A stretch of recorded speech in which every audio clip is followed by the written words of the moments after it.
Hello, welcome to my September 2021 report on the solar PV, Powerwall and other electrical stuff at our property in Huntingdonshire in the United Kingdom. This opening graph shows the electrical energy coming in from our two solar arrays and from the grid.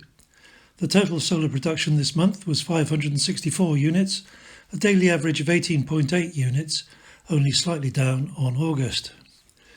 216 grid units were imported in total, with just 5 of those units at peak rate.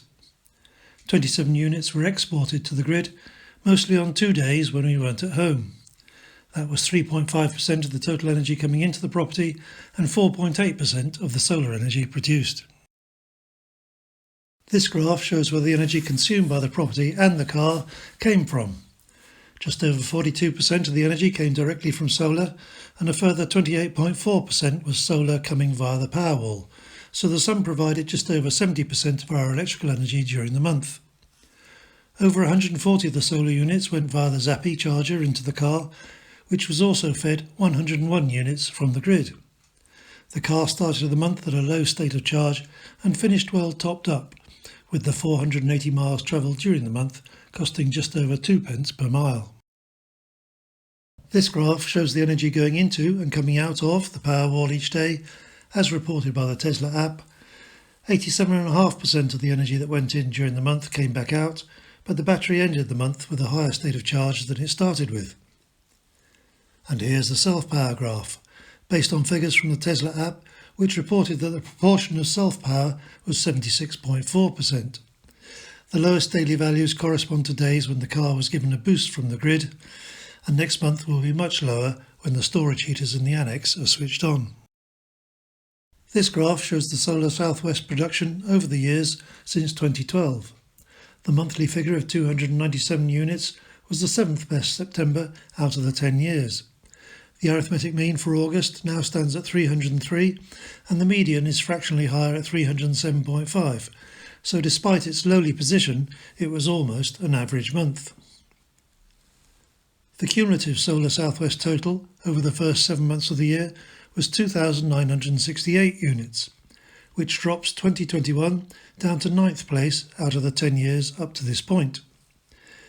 It has been steadily tumbling down the table through the year, and only 2017 now ranks below 2021.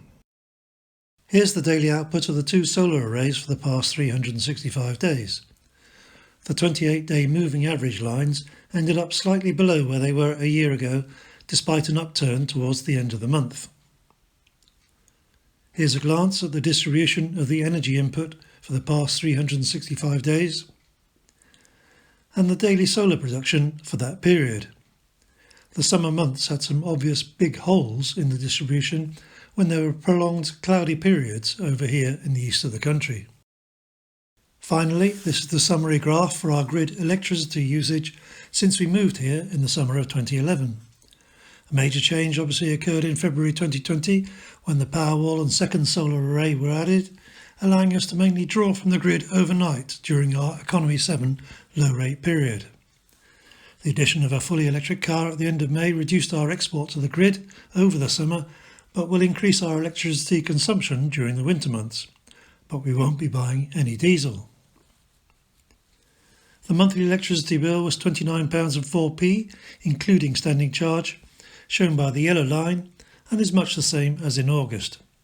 The green line shows the feed-in tariff. That's it for now. I'll leave you with the home energy usage graphs from the revamped Tesla app for each day of September, and hope to see you again next month.